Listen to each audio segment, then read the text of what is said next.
விலைவாசி ஏற்றத்தால் சாப்பிடவே வழியில்லாமல் நிற்கின்றோம். நெருக்கமாக இருந்து 500 ரூபாய் கொள்ளையடிக்கும் அரச ஊழியர்களை நீங்கள் பார்க்கின்றீர்கள். அந்த ஒட்டுமொத்த 500 ரூபாயிலும் 50% கமிஷன் வாங்கும் அரசியல்வாதிகளை நான் பார்க்கின்றேன். முதல் வருடம் ஒருவர் வந்தார், அவரை அடித்து விரட்டினீர்கள். 5 வருட இடைவெளி. அடுத்த வருடம் அவரது குடும்பத்திலிருந்தே இன்னொருவர் வந்தார், அவரை அடித்து விரட்டினீர்கள். இன்னொருவர் வந்தார். இதில் என்னையா மாற்றம் வந்தது உங்களுக்கு? பல வருட காலமாக வடமாகாணத்துக்கு அனுப்பி வைத்த நிதியை கணக்கில் கூட பார்க்காமல் திரும்பி அனுப்பி வைத்த முதலமைச்சரை வைத்துக் கொண்டிருக்கும் நீங்கள், ஐநா சபையானது உங்கள் பிரச்சனையை தாருங்கள் என்று கேட்டதுக்கு 2 கடிதம் அனுப்பியவர்கள் நாங்கள்.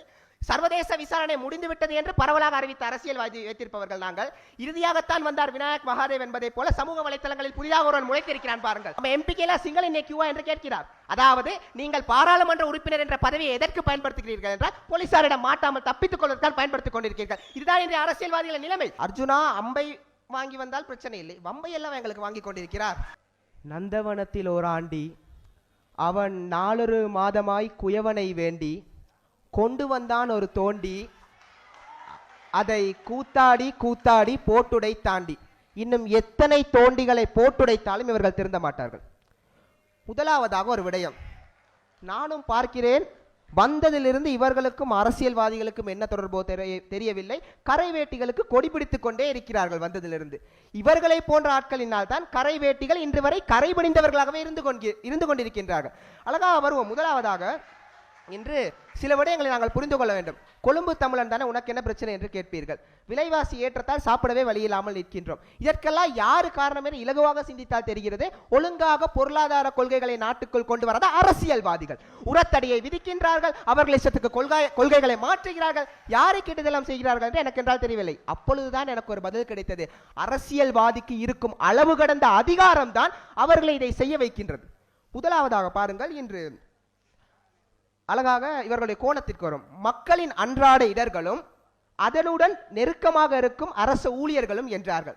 மதிப்புமிக்கவர்களே, நெருக்கமாக இருந்து 500 ரூபாய் கொள்ளையடிக்கும் அரச ஊழியர்களை நீங்கள் பார்க்கின்றீர்கள். அந்த ஒட்டுமொத்த 500 ரூபாயிலும் 50% கமிஷன் வாங்கும் அரசியல்வாதிகளை நான் பார்க்கின்றேன். இதில் யார் பெரிய குற்றவாளி என்று நீங்கள் சொல்லுங்கள். இதுதான் இன்றைய வாதம். தலைப்பு அழகாக கூறிவிட்டது. 2 பேருமே திருடன்கள் தான். இந்த 2 திருடன்களில் யார் தெளிவான திருடன் என்பதுதான் இன்றைய வாதம். இலகுவாக புரிந்துவிட்டது. யார் அதிகமாக கொள்ளையடிக்கிறது? அரசியல்வாதிகள். அடுத்ததாக வருவோம். அழகாக கூறினார் பாருங்கள், அரசியல்வாதிகளுக்கு 5 வருடம், அதிகாரிகளுக்கு 50 வருடம் என்று. எனக்கு ஒரு விடயம் புரியவில்லை. இலங்கை நாட்டிலே நடந்த தேர்தல், ஜனாதிபதி தேர்தல் 3ஐயும் எடுத்து பார்த்தோமேயானால், முதல் வருடம் ஒருவர் வந்தார், அவரை அடித்து விரட்டினீர்கள். 5 வருட இடைவெளி. அடுத்த வருடம் அவரது குடும்பத்திலிருந்தே இன்னொருவர் வந்தார், அவரை அடித்து விரட்டினீர்கள். இன்னொருவர் வந்தார். இதில் என்னையா மாற்றம் வந்தது உங்களுக்கு? அதே குட்டையில் குழப்பிக் கொண்டிருக்கின்றீர்கள். இதுதான் இன்றைய அரசியல்வாதிகள் மாற்றம் என்று கருத்துக் கொண்டிருக்கின்றீர்கள். அவ்வாறு வரும் அரசியல்வாதிகளும் அழுத்தம் தெரிவிக்கிறார்கள். எந்த அளவுக்கு? கொலை செய்யும் அளவுக்கு அழுத்தம் தெரிவிக்கின்றார்கள். லசந்த விக்ரமதுங்க போன்ற ஊடகவியலாளர்களுக்கு இன்று வரை நீதி கிடைக்காமல் இருக்கும் மண் இது. அவ்வாறு இருக்க நீ இங்க ஒரு விடயத்தை நீங்கள் புரிந்து கொள்ள வேண்டும். அரச ஊழியர்கள் சரியை செய்தால் தட்டி கொடுக்க மாட்டார்கள். அவர்களை குழி தோண்டி புதைப்பார்கள் அரசியல்வாதிகள். அதுவே அவர்களோடு சேர்ந்து கொள்ளையடித்தால் அவர்களை கூட வைத்துக் கொள்வார்கள். இதுதான் இன்று இருக்கும் அரசு ஊழியர்களுக்கான நிலை. அடுத்ததாக, இன்று கிராம சேவையாளர்கள், பொது சேவை உத்தியோகத்தர்கள், வைத்தியர்கள் இவர்கள் எல்லாம் கொள்ளையடிக்கிறார்கள். சரி, இதெல்லாம் நடந்து கொண்டே இருக்கிறது. இதற்கு பின்னால் இருக்கும் அமைச்சர்களுக்குரிய அமைச்சர்கள் என்ன பூ பறித்துக் கொண்டு இருக்கின்றார்கள் இவ்வளவு நாளாக? எனக்கு புரியவில்லை. உனக்கு பாதி ஒடுக்க தெரிகிறது, பட்ஜெட் மீட்டிங் போட தெரிகிறது, உனக்கு கீழே இருக்கும் அதிகாரிகளை கண்காணிக்க தெரியாதா? பிறகு எதற்கை அரசியல்வாதி என்று அவன் இருக்கின்றான். அதையெல்லாம் இவர்கள் யோசிக்கவே இல்லை. அடுத்ததாக பாருங்கள், இந்த பொறுப்பு கூற வேண்டும் என்ற ஒரு விடயம் இருக்கிறது. அங்கதான் ஒரு விடயத்தை கூறினார்கள் பாருங்கள். அதாவது ஜனாதிபதி கேட்டாராம், உங்களுக்கு எவ்வளவு நிதி வேண்டும் என்று, எங்களுக்கு தெரியவில்லை என்று கூறிய அரசு ஊழியர்களை பற்றி கதைத்துக் கொண்டிருக்கின்றார்கள். இவ்வளவு வருட காலமாக வடமாகாணத்துக்கு அனுப்பி வைத்த நிதியை கணக்கில் கூட பார்க்காமல் திரும்பி அனுப்பி வைத்த முதலமைச்சரை வைத்துக் கொண்டிருக்கும் நீங்கள் இதை பற்றி பேசலாமா? யாரை நீங்கள் பாராளுமன்றத்துக்கு அனுப்பி வைத்தீர்கள்? யாரின் மேல் நம்பிக்கை வைத்து அனுப்பினீர்கள்? நம்பிக்கை துரோகி தான் ஐயா பெரிய திருடன். அப்போ உங்கள் முதலமைச்சர் தான் பெரிய திருடன், அவர் ஒரு அரசியல்வாதி. அடுத்ததாக பாருங்கள், இன்று சம்பள உயர்வு பற்றி கதை தெரிந்தார்கள். ஆக இவரே ஒரு விடயத்தை ஒத்துக்கொண்டார் பாருங்கள்.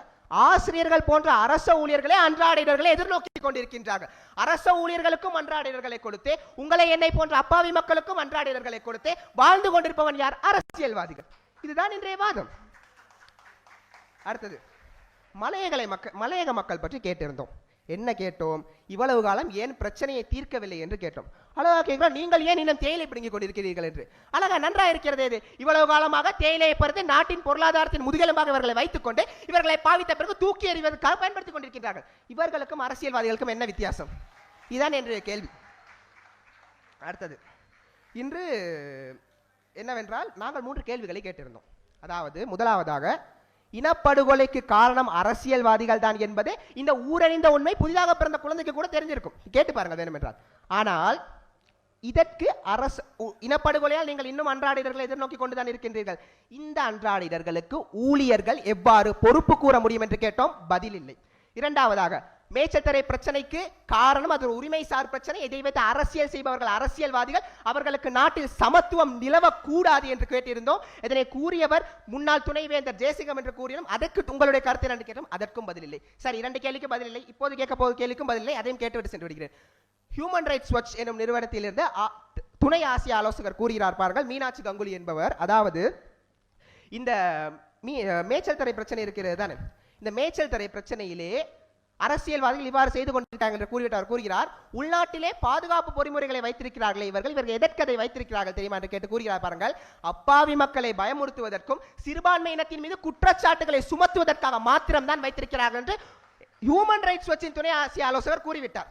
அவருடைய வாதத்தை எடுத்து பார்க்க போகின்றீர்களா, இவர்களுடைய வாதத்தை எடுத்து பார்க்க போகின்றீர்களா என்பதை நீங்களே முடிவு செய்து கொள்ளுங்கள். ஆக எங்களுடைய அரசியல்வாதிகளை போன்ற ஒரு சிறிய மீட்டலை எடுத்து வந்தோமே. ஆனால் முதலாவதாக, ஐநா சபையானது உங்கள் பிரச்சனையை தாருங்கள் என்று கேட்டதுக்கு 2 கடிதம் அனுப்பியவர்கள் நாங்கள். சர்வதேச விசாரணை முடிந்துவிட்டது என்று பரவலாக அறிவித்த அரசியல்வாதி வைத்திருப்பவர்கள் நாங்கள்.